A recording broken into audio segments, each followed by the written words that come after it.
Morning friends, मैं विपिन चौधरी, दर्पण classes bye Vipin Chaudhary आप सबके बीच। जैसे कि भारत का भूगोल चल रहा था, भारत के भूगोल में मैंने नदियां कराई थी। नदियों में मेरी नर्मदा नदी चली गई क्योंकि मैंने स्वर्ण रेखा नदी तक मैंने करा दिया था। नर्मदा नदी आपको पता है। नर्मदा नदी के बारे में मैं आपको बताना चाहूँगा। ये अमरकंटक की पहाड़ी से निकलती है और अमरकंटक की पहाड़ी जो है मध्य प्रदेश में पड़ती है और यहाँ से पढ़ने के बाद ये निकलती है और इसका मुहाना अमरकंटक की जो उद्गम स्थल है अरवल्ली की पहाड़ी, और ये खंबात की खाड़ी में जाके गिरती है। कहाँ गिरती है? खंबात की खाड़ी में जाके गिरती है। तो लिखेंगे सबसे पहले नर्मदा नदी। क्या लिखेंगे? नर्मदा नदी। नर्मदा नदी, नर्मदा नदी।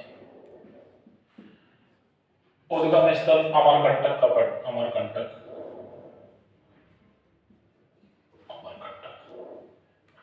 अमरकंटक, अमरकंटक खड़े या अमरकंटक का पठार, यहां से निकलती है। कहां पड़ती है? मध्य प्रदेश में पड़ती है। ये इसका मुहाना कहाँ है? खंबात की खाड़ी है। कहाँ है? खंबात की खाड़ी, खंबात की खाड़ी, खंबात की खाड़ी। इसकी एक सहायक नदी है तवा नदी। सहायक नदी है, सहायक नदी है तवा नदी। ये एसएससी ने एक सवाल पूछा कि इसकी सहायक नदी के बारे में बताइए कि इसकी सहायक नदी कौन सी है। खंबात की खाड़ी में गिरती है इसकी सहायक नदी ज्यादा। नर्मदा के बहुत सारे प्रपात होते हैं। प्रपात होते हैं जब जल ऊपर से नीचे तक गिरता है तो उसे हम प्रपात करते हैं। तो नर्मदा के प्रपात बहुत हैं। प्रपात होते हैं जल का झरना, जल ऐसे गिरना, उसे हम प्रपात कहते हैं, है ना। तो नर्मदा अनेक प्रांतों के लिए या अनेक प्रांतों के लिए जानी जाती है, अनेक प्रपातों के लिए जानी जाती है। लेकिन नर्मदा, नर्मदा अनेक प्रपातों के लिए जानी जाती है।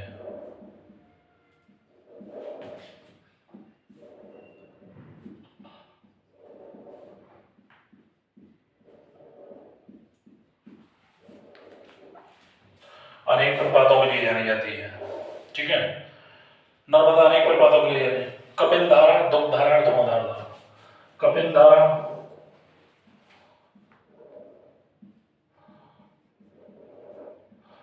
दुग्ध धारा, कपिल धारा, दुग्ध धारा और धुआंधार। कितने? धुआंधार। ये प्रपात है। क्या है? प्रपात। प्रपात का मतलब है कि जल गिरता है। क्या करता है? जल गिरता है। जल का गिरना ही प्रपात कहलाता है। जल गिरता है। क्लियर? आगे इसमें करेंगे। दूसरी बात है ताप्ती है। ताप्ती भी नदी है ना।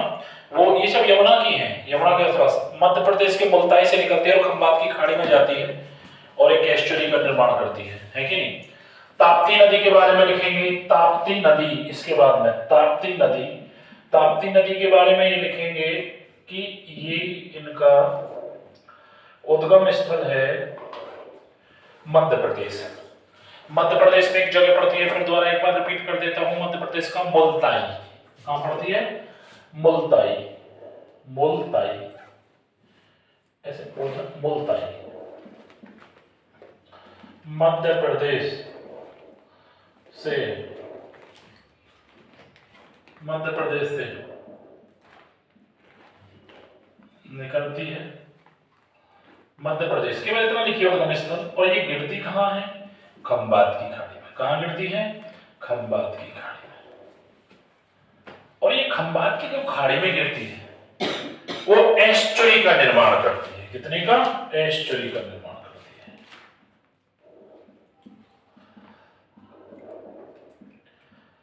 है। एस्चुरी का निर्माण करती है। किसका करती है? एस्चुरी का निर्माण करती है। एस्चुरी,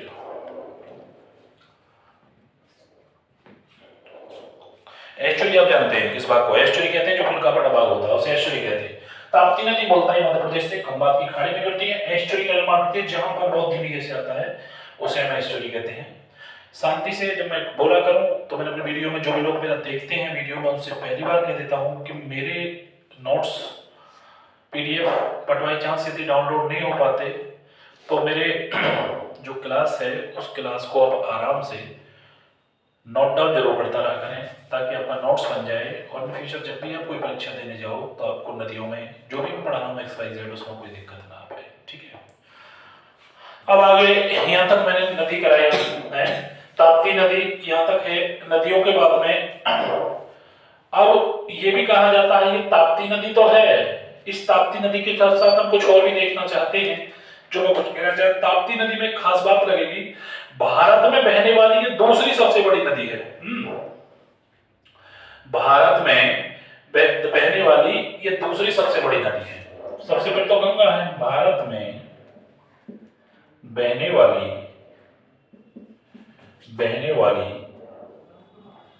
दूसरी सबसे बड़ी नदी है, सबसे बड़ी नदी है, सबसे बड़ी नदी है। क्लियर? एक आपने देखा होगा कृष्णा, उसके बाद में एक नदी आती है कृष्णा नदी। कौन सी आती है? कृष्णा नदी। उसके बारे में लिखिएगा कृष्णा नदी।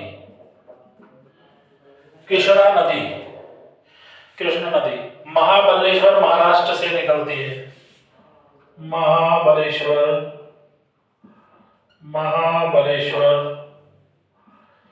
महाराष्ट्र से निकलती है। महाबलेश्वर महाराष्ट्र से निकलती है। देखिए महाबलेश्वर महाराष्ट्र से निकलती है और ये गिरती कहाँ है? बंगाल की खाड़ी में जाके गिरती है। किसमें गिरती है? बंगाल की खाड़ी में। तो उद्गम स्थल कौन सा हुआ इसका? महाराष्ट्र का महाबलेश्वर। गिरती कहाँ है? कृष्णी में। और एक कर्नाटक में इसका बहुत रोल है। कृष्णा नदी महाबलेश्वर महाराष्ट्र से निकलती है और बंगाल की खाड़ी में जाके गिरती है कृष्णा नदी। ठीक है ना? इसकी सहायक नदी है पंचगंगा, दूधगंगा, घाटप्रभा, यानी इसकी सहायक नदी है सहायक नदी के बारे में लिख सकते हैं हम। नदी पंचगंगा, दूधगंगा, घाटप्रभा। देखो जब तक आपको कॉन्सेप्ट पता नहीं होगा तब तक आपका नहीं घाटप्रभा। ये बहुत सारी नदियां हैं जो कृष्णा नदी की सॉरी। तो कृष्णा नदी का जो उद्गम स्थल है वो कहाँ है? कृष्णा नदी का उद्गम स्थल जो है वो कहाँ है? महाबलेश्वर महाराष्ट्र और जाती कहाँ? बंगाल की खाड़ी में। ये इसका मुहाना हो गया सहायक नदी पंचगंगा, दूधगंगा और घाटप्रभा। ठीक है मेरे प्यारे बच्चों, अब आगे देखते हैं। इसी तरह से नोट डाउन करते जाएं ताकि आपको याद रहे। नदियों में से ऐसा मैंने कोई पेपर नहीं देखा आज तक, कोई भी कमीशन का पेपर, छोटा मोटा पेपर भी, कि जिसमें से नदी से संबंधित सवाल ना पूछे जाते हो। तो नदी संबंधित सवालों को नोट डाउन करते चलें, बाकी मैं आपका PDF डाउनलोड करता रहूंगा। ठीक है ना? दूसरा, पुणे इसी तट पर स्थित है। हैदरा मूसी पुणे जो है वो एक पुणे भीमा तट पर स्थित है। पुणे इसी का एक तट पड़ता है पुणे महाराष्ट्र में, वो भीमा तट पर स्थित है। क्या नाम है? भीमा तट। क्या नाम है? भीमा तट पर स्थित है पुणे, महाराष्ट्र में। पुणे आपने अच्छी तरह देखा होगा। एक सवाल बहुत ज्यादा पूछा जाता है, हैदराबाद मूसी तट पर स्थित है। हैदराबाद इसी का एक तट पड़ता है। हैदराबाद मूसी तट पर स्थित है। मूसी तट पर स्थित है। ठीक है? नर्मदा हो गई। नर्मदा के बाद फिर कौन सी हो गई? ताप्ती नदी हो गई। ताप्ती नदी की विशेषता भारत की खंबात की खाड़ी में गिरती है। नर्मदा ताप्ती दोनों नदियां मध्य प्रदेश से दोनों निकलने वाली नदियां। कृष्णा नदी महाबलेश्वर महाराष्ट्र हो गई, बंगाल की खाड़ी में गिरती है। सहायक नदी पंचगंगा, दूधगंगा, घाटप्रभा हो गई। उसके बाद में इसके तट पर जो घूमने वाले किनारे थे वो मैंने बता दिया आपको। आगे आता है तुंगभद्रा गंगा की मूल चोटी से निकलती है और कृष्णा नदी के भद्रा कावड़ पहुंचती है। तुंगभद्रा नदी। अभी एक सवाल पूछा था वर्ष 2018 में तुंगभद्रा की सहायक नदी, तुंगभद्रा के बारे में पूछा था। तुंगा जो है वो गंगा की मूल चोटी से कृष्णा नदी आंध्र प्रदेश से, है ना, कि वो कृष्णा नदी में जाकर आंध्र प्रदेश में जाकर मिल जाती है और कृष्णा व तुंगभद्रा मध्य का जो क्षेत्र है वो एस्चुर का दोआब कहलाता है। क्या कहलाता है? एस्चुर का दोआब कहलाता है। फिर दोबारा सुन लीजिएगा, जो तुंगभद्रा नदी है गंगा की चोटी तुंगा से निकलती है, निकलने के बाद में आंध्र प्रदेश में जाकर किस में मिल जाती है? कौन सी नदी में मिल जाती है? कृष्णा नदी में मिल जाती है। और कृष्णा नदी में मिलने के बाद फिर ये दोआब बनाती है जिसे कहते हैं रायचूर का दोआब। कृष्णा व तुंगभद्रा के मध्य के क्षेत्र को हम रायचूर का दोआब कहते हैं। क्या कहते हैं? दोआब क्षेत्र कहते हैं। तो लिखेंगे इस बात को, तुंगभद्रा नदी। क्या लिखेंगे? तुंगभद्रा नदी, तुंगभद्रा नदी, तुंगभद्रा नदी, है ना। तुंगभद्रा नदी के बारे में कुछ लिखेंगे, फिर उसके बाद में तुंगभद्रा नदी, ठीक है ना। तुंगभद्रा नदी का उद्गम स्थल किधर है भाई? कहां से निकलती है? लिखेंगे तुंगा से। तुंगा कहां पड़ता है? गंगा की चोटी। कहां पड़ता है? गंगा की चोटी, गंगा की चोटी से। और ये मिलती कहां है जाके? आंध्र प्रदेश। आंध्र प्रदेश में कहां मिलती है? आंध्र प्रदेश। आंध्र प्रदेश में किस जगह मिलती है बेटा? ये आंध्र प्रदेश, आंध्र। और आंध्र प्रदेश में कहां मिलती है? कृष्णा नदी के अंदर। क्या मिलती है? कृष्णा नदी के अंदर मिलती है। कहां मिलती है? कृष्णा नदी के अंदर मिलती है। कृष्णा नदी, है ना। भद्रा कादर से होता है, ठीक है ना, आंध्र प्रदेश। तुम मतलब तुंगा और कादर, तुम भद्रा। वैसे में इसकी जो उद्गम स्थल है गंगा के जोड़े से, तुम मतलब होता है कादर से। कादर मतलब जानते हो कि ऊपर, तुंगा, तुंगा मतलब होता है गंगा की मूल चोटी, गंगा की चोटी। और भद्रा जो होता है, भद्रा का मतलब होता है तुंगभद्रा। इसका पूरा नाम बता देता हूं मैं, तुंगभद्रा। और इसका जो होता है ये होता है कादर से। कैसे होता है बेटे? कादर से। आंध्र प्रदेश के कृष्णा में जाके मिल जाती है। अब आंध्र प्रदेश में जब कृष्णा व तुंगभद्रा नदी के जो मध्य का क्षेत्र है उसे हम रायचूर का दोआब कह देते हैं। क्या कह देते हैं? रायचूर का दोआब कह देते हैं। तुंगभद्रा व तुंगभद्रा व कृष्णा के मध्य का भाग रायचूर का दोआब कहलाता है। रायचूर का दोआब कहलाता है। क्या कहलाता है? रायचूर का दोआब कहलाता है। क्लियर? कर्नाटक में पड़ता है विजयनगर साम्राज्य। विजयनगर साम्राज्य तुंगभद्रा तटी पर है। मैं इनके तट पर जो राज्य है उन्हें लिखवा जा रहा हूं, पूछे जाते हैं सवालों में, छोटे मोटे सवाल आरओपीसीएस वगैरह पूछा जाता है। लिखेंगे विजयनगर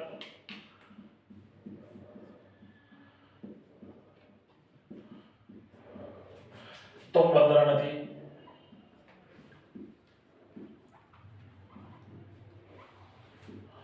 तुंगभद्रा नदी के तट पर स्थित है, स्थित था। ठीक है। सवाल पूछ जाता है विजयनगर साम्राज्य कहां स्थित था। तो अब आती है शरावती। शरावती कर्नाटक की नदी है, मैंने पहले भी पढ़ाया था। पश्चिमी घाट से निकलती है, अरब सागर में जाके गिरती है। भारत का सबसे ऊंचा प्रपात जोगपाल जलप्रपात और महात्मा गांधी प्रपात इसी नदी पर स्थित है, शरावती नदी। वेरी वेरी रेड कर लेना, सारी नदी बहुत इंपॉर्टेंट है। शरावती नदी, जैसे हम शरावती नदी के बारे में बात करते हैं, शरावती नदी। अभी आरओपीसीएस ने पूछा था सबसे ज्यादा जैव विविधता का क्षेत्र, हमेशा रिपीट होता रहता है सवाल। जैव विविधता का क्षेत्र पश्चिमी घाट होता है ना। तो जैव विविधता पश्चिमी घाट, पश्चिमी घाट मतलब कि मान के चलो कर्नाटक, कर्नाटक से यह कर्नाटक पश्चिमी घाट, इसका उद्गम कितना होता है? पश्चिमी घाट, है ना। पश्चिमी घाट कोरल कोष्टक में लीजिए कर्नाटक में से इसका उद्गम स्थल है। और जाकर ये कहां गिरती है? अरब सागर में। जाकर कहां गिरती है?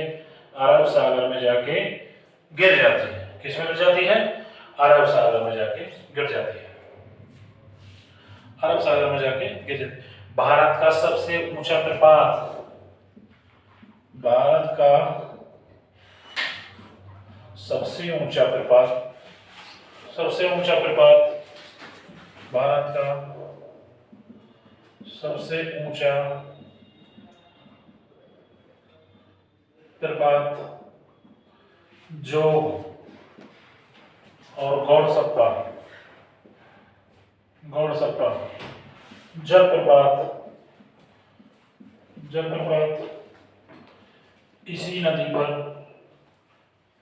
जलप्रपात। और एक और होता है जिसका अपना नाम महात्मा गांधी प्रपात, महात्मा जलप्रपात, गौड़सप्पा जलप्रपात, महात्मा गांधी, महात्मा गांधी बहुत इंपॉर्टेंट है, कई बार पूछे गए तीनों। जलप्रपात, जलप्रपात इसी नदी पर, इसी नदी पर, इसी नदी पर स्थित है। कौन सी पर? इसी नदी पर स्थित है। क्लियर? इसी नदी पर स्थित है।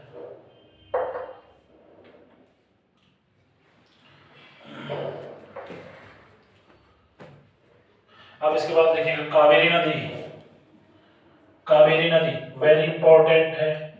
कावेरी नदी का उद्गम स्थल देख लीजिएगा, कर्नाटक कुर्गा क्षेत्र। कहां पड़ता है? कुर्गा, कुर्गा क्षेत्र।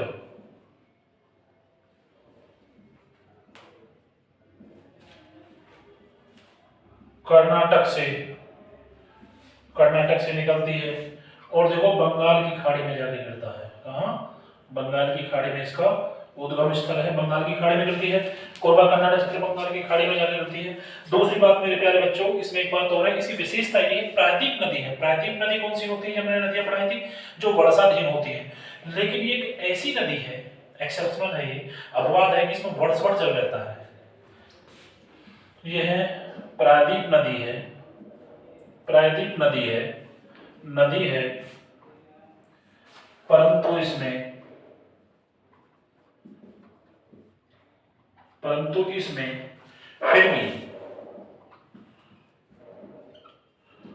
वर्ष भर जल रहता है। क्या रहता है? वर्ष भर जल रहता है, जल बहता है। सवाल पूछ लिया जाएगा उस प्रायद्वीप नदी का नाम बताइए कि जिसमें वर्ष भर जल रहता हो, लेकिन प्रायद्वीप नदी है तो कौन सी? कावेरी नदी। शरावती नदी पश्चिमी घाट कर्नाटक में ही अरब सागर में जाके गिरती है। ये शरावती नदी, कावेरी नदी दोनों कहां से? कोरबा क्षेत्र से, दोनों कर्नाटक से निकलती हैं। कर्नाटक तुंगभद्रा है, तुंगभद्रा गंगा की चोटी से निकलती है, ठीक है ना। पश्चिमी घाट कर्नाटक में अरब सागर में जाके ये प्रायद्वीप की सबसे बड़ी नदी मानी जाती है, ठीक है। आगे देखेंगे। और एक बात और, इस कावेरी नदी का वेरी वेरी इंपॉर्टेंट है, बताना बोल रहा, इसे दक्षिण की गंगा भी कहा जाता है। क्या कहा जाता है? दक्षिण की गंगा। वेरी इंपॉर्टेंट है इसलिए इसे, ये दोनों सा इंपॉर्टेंट तो सारे हैं, वो वही करा रहा मुझे इंपॉर्टेंट है, ठीक है ना। उस पर ट्रिपल एक्स लिख दिया करो जो इंपॉर्टेंट हुआ। इसे दक्षिण की गंगा कहते हैं, इसे दक्षिण की, दक्षिण की गंगा, इसे दक्षिण की गंगा भी क्या कहते हैं? कहते हैं। इसे दक्षिण की गंगा भी कहते हैं। कावेरी नदी दक्षिण की गंगा, वृद्ध गंगा, दामोदर नदी, ठीक है ना। लेकिन दो इस बात को नोट करके, वृद्ध गंगा दामोदर नदी को कहते हैं वृद्ध गंगा, बूढ़ी गंगा।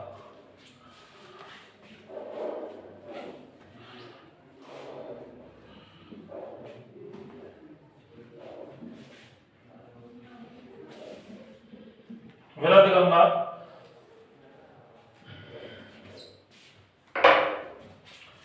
वृद्ध गंगा, दामोदर नदी को से नोट डाउन कर लो एक बार, फिर मैं लिख दे रहा हूं। वृद्ध गंगा दामोदर नदी को कहते हैं। क्या है? दामोदर नदी को कहते हैं। और कावेरी नदी, मैं फिर दोबारा रिपीट कर रहा हूं, दक्षिण की गंगा कहते हैं। दक्षिण की गंगा कहा जाता है, दक्षिण की गंगा कहा जाता है। क्लियर? अलग अलग विशेषताएं हैं। कावेरी नदी में वैसे दक्षिण की गंगा कहा जाता है, वर्षा दिन होने के बाद भी वर्षा बहती रहती है, पानी बहता रहता है। दूसरी बात, दामोदर नदी को अक्षर गंगा कहते हैं। में हर नदी की कुछ ना कुछ खास विशेषता अवश्य होती है। ऐसे ही मैंने आपको बताया ताप्ती नदी भारत की सबसे बड़ी नदी कहती है। तुंगभद्रा नदी के बीच में रायचूर क्षेत्र कहलाता। कई बार सवालों में पूछा गया सवाल है कि रायचूर क्षेत्र कौन सा होता है? तो गंगा, कृष्णा और तुंगभद्रा के मध्य के क्षेत्र को, कृष्णा और तुंगभद्रा के मध्य के क्षेत्र को हम क्या कहते हैं? रायचूर द्वार कहते हैं। क्या कहते हैं? रायचूर द्वार कहते हैं, रायचूर द्वार कहते हैं। रायचूर दोआब कहते हैं। उसके बाद अन्य नदियां हैं, दमन देव की है, दमन गंगा है, दमन की प्रसिद्ध नदी है ना, दमन है। अन्य नदियां हैं, अन्य नदियों के बारे में लिख दो, छोटी मोटी नदियां हैं इनके बारे में बहुत पूछा जाता है। अन्य नदियों में कौन कौन सी हैं, जैसे कि दमन दीव है, दमन की प्रसिद्ध नदी दमन गंगा है। दमन में एक बढ़ती है दमन गंगा, किसे कहते हैं, दमन गंगा, दमन गंगा, ठीक है। और गोवा की प्रसिद्ध नदी है मांडवी व ज्वारी। गोवा की जो प्रसिद्ध नदी है ये अपने स्टेट मांडवी व ज्वारी। भैया इनके बारे में सवाल जरूर उठा देता है, ये कहाँ की है, लोकल नदी है, स्टेट से निकलते हैं स्टेट में ही समाप्त हो जाती है कि नहीं। जैसे राजस्थान में एक लोग, केरल की सबसे बड़ी नदी है पूसा, भारत पूसा और ये पेरियार है कि नहीं। भारत की सबसे बड़ी नदी है भारत पूसा, केरल की भारत पूसा, और एक है केरल की पेरियार नदी, बहुत ज्यादा पूछी जाती है पेरियार, ये केरल राज्य की है। ये वो राज्य, मणिपुर की प्रसिद्ध नदी है बराक, केरल की प्रसिद्ध नदी है बराक, मणिपुर की प्रसिद्ध नदी है, मणिपुर की प्रसिद्ध नदी है बराक, मणिपुर की प्रसिद्ध नदी क्या है, बराक। इस पर एक सवाल पूछा था, मुझे याद आ रहा है, ये एक बार बीसीएस ने एक सवाल पूछा था, तेपाई परियोजना किस पर है, तेपाई मुख परियोजना, वो मणिपुर में बराकमान पर है। तेपाई मुख परियोजना, तेपाई मुख परियोजना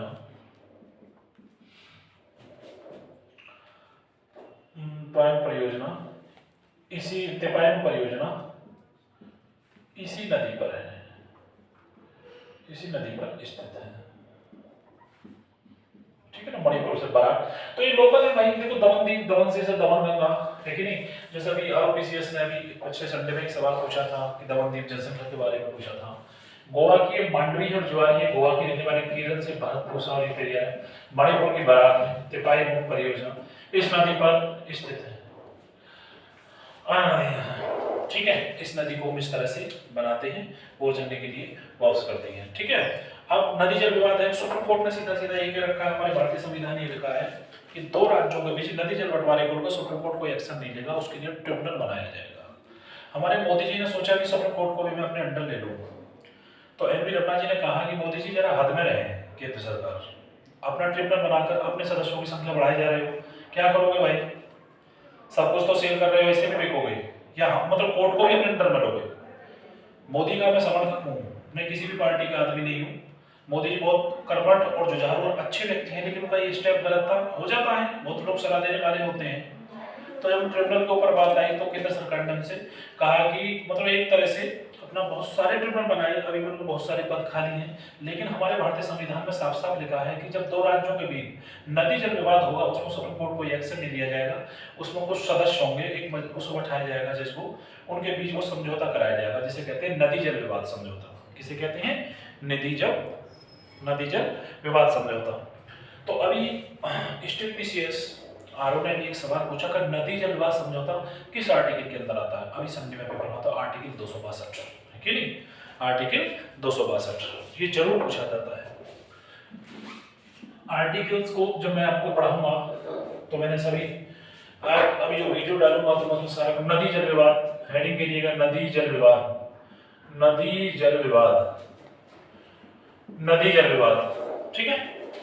अनुच्छेद 262 के अनुसार लिखें, अनुच्छेद 262 के अनुसार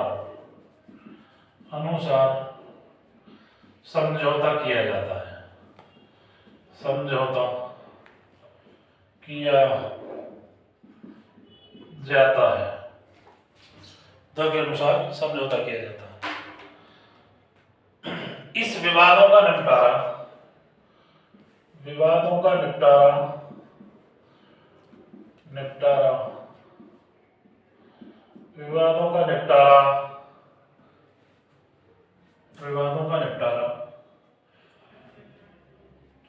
संसद द्वारा किया जाता है, संसद द्वारा किया जाता है। पहली बात भैया 2 सवाल ये पूछे गए सवाल हैं, ये दोनों स्टेट विशेष द्वारा सवाल पूछे गए हैं। किनका समझौता कि भारत के विभिन्न राज्यों के, जैसे मध्य प्रदेश और यूपी का हुआ था, है ना, आंध्र प्रदेश कर्नाटक का चल रहा था कावेरी वाला, है ना, भारत में अन्य राज्यों के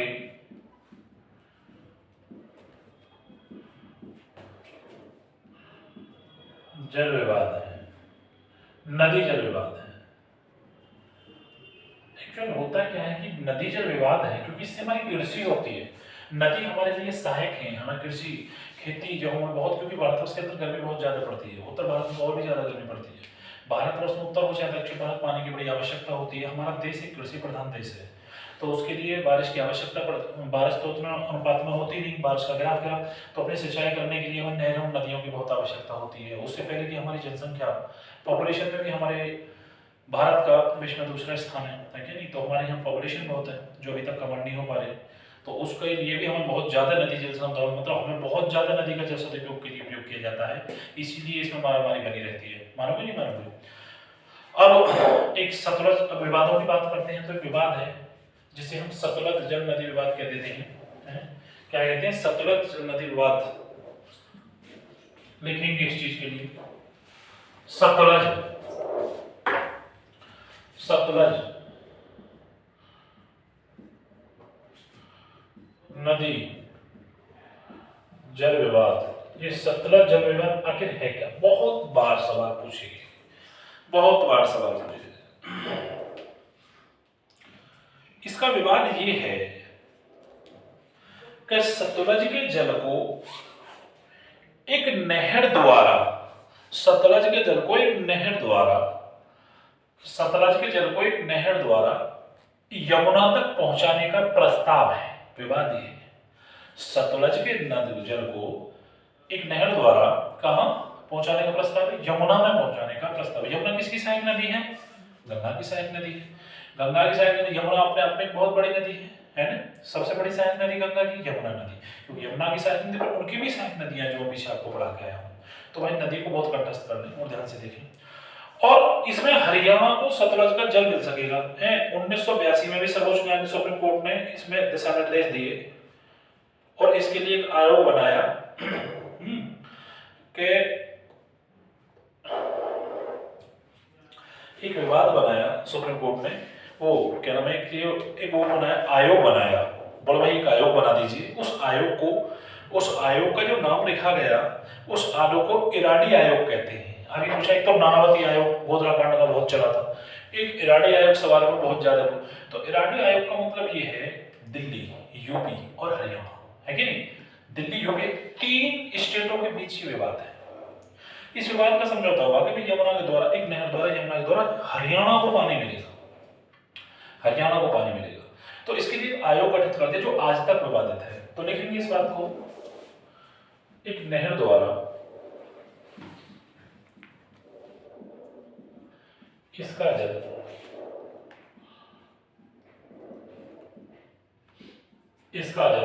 एक नहर द्वारा इसका जल यमुना तक पहुंचाना था।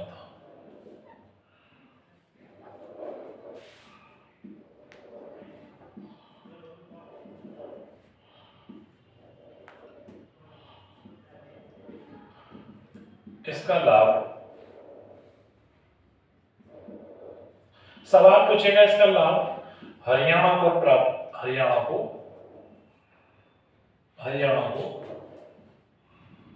मिलेगा, हरियाणा को मिलेगा, इसका लाभ हरियाणा को मिलेगा। दूसरी बात, ये दिल्ली, यूपी, हरियाणा 3 राज्यों के बीच का विवाद है। यह आज तक अब भी विवादित है, यह आज भी विवादित है, इसका भी कोई समझौता नहीं हुआ। ये है क्या? यह है यमुना के जल को लेकर, यमुना के जल को लेकर यमुना के जल को लेकर विवादित है। यह यमुना के जल को लेकर विवादित है। ठीक है, तो आज मैंने आपके लिए नदियां पढ़ाई, जो शेष नदियां थी नदियां मैंने आज खत्म कर दी। तो नदियों के बच्चों समझौते हैं जो विवाद है वो मैंने आपको कराए। ठीक है ना, सभी वीडियो लगातार मेरी कंटिन्यूस वीडियो सब्सक्राइब करते रहें, शेयर करते रहें। मेरा आपसे प्रॉमिस है, वैसे जो मैं कह देता हूँ मैं उसे करता ही हूँ। आपसे मैंने कमेंट्स किया कि इंडियन ज्योग्राफी कराऊंगा तो कराऊंगा, जीएस की आप चिंता न मानें। ठीक है, तो यदि मेरा वीडियो आपको पसंद आया हो तो इसे लाइक करें और शेयर करें।